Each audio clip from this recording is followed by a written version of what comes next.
Hello, this is Sondra Oster Baras, bringing you a few words of Bible from the heart of Biblical Israel. This week's Torah portion is Hukat, and it begins in Numbers 19.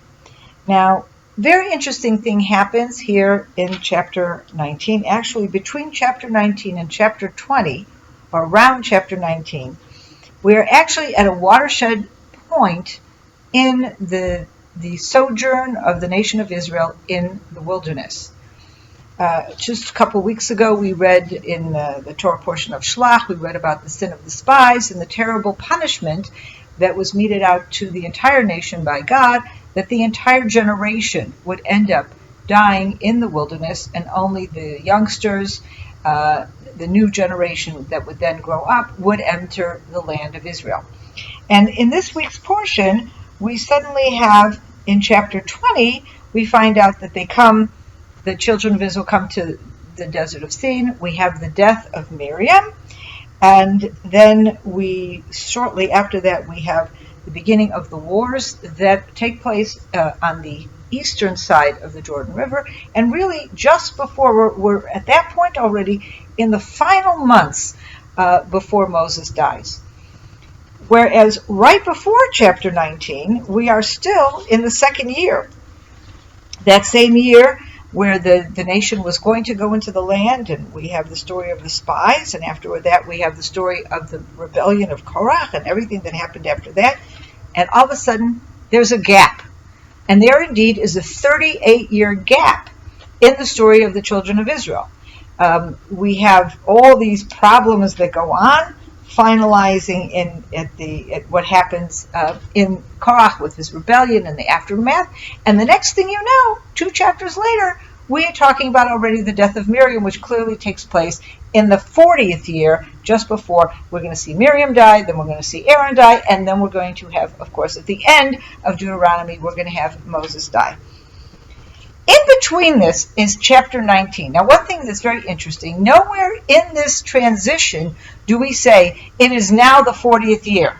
38 years have passed. It's just a vacuum. There's nothing there. And yet, very interestingly, chapter 19 serves as a kind of hint.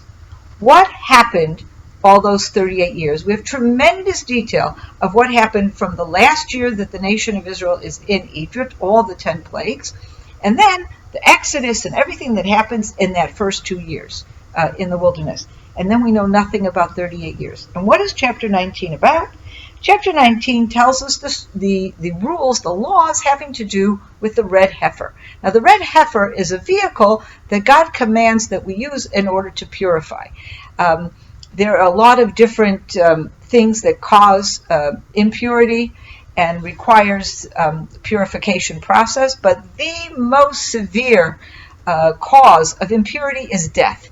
Anyone that comes into contact with someone who has died, so if you stood near your loved one as they died, if you buried them, if you were present at a burial, anyone that has come into very close contact with someone who has died has to go through a particular ritual purification, and the rules for that are set forth in chapter 19 by using the ash of the red heifer.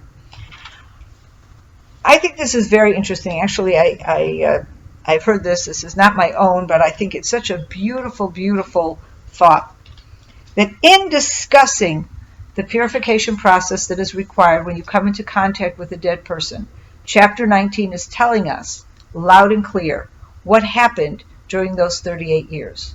For 38 years, people died. Nothing else happened. They wandered. They went from place to place. They didn't really have much in the way of a purpose. We know that when they start out, they're only a few days' walk from the land of Israel, but they're going to spend 38 years wandering in this wilderness, not going anywhere, because they're going to have to wait until a generation dies out. And so the only critical event that happened for 38 years was that people died. And in this very subtle way, by putting in the laws of death, in chapter 19, that's basically what the Bible is telling us. We have two very crazy years, those first 2 years when they leave, a lot of ups and downs, all kinds of, wonderful experiences, miracles on the one hand, yet some very serious sins that take place. And then we reach the last year and the preparation for going in. But in the middle, there's a lot of death. And in such a subtle and such a quiet way, the Bible gives us the opportunity to mourn for that lost generation. The generation that witnessed the Exodus, the generation that was present in person at the revelation at Sinai, that same generation that never was able to enter the land of Israel, but just died in the desert. Chapter 19 is a memorial to that generation. Have a wonderful weekend. Shabbat Shalom. I hope you enjoyed that video, and we'd like to be sure you're getting all of our video content. So just click on the subscribe button below as well as on the notification bell, and that way you will have easy access to all our material. We look forward to staying in touch with you. God bless you, and have a wonderful day.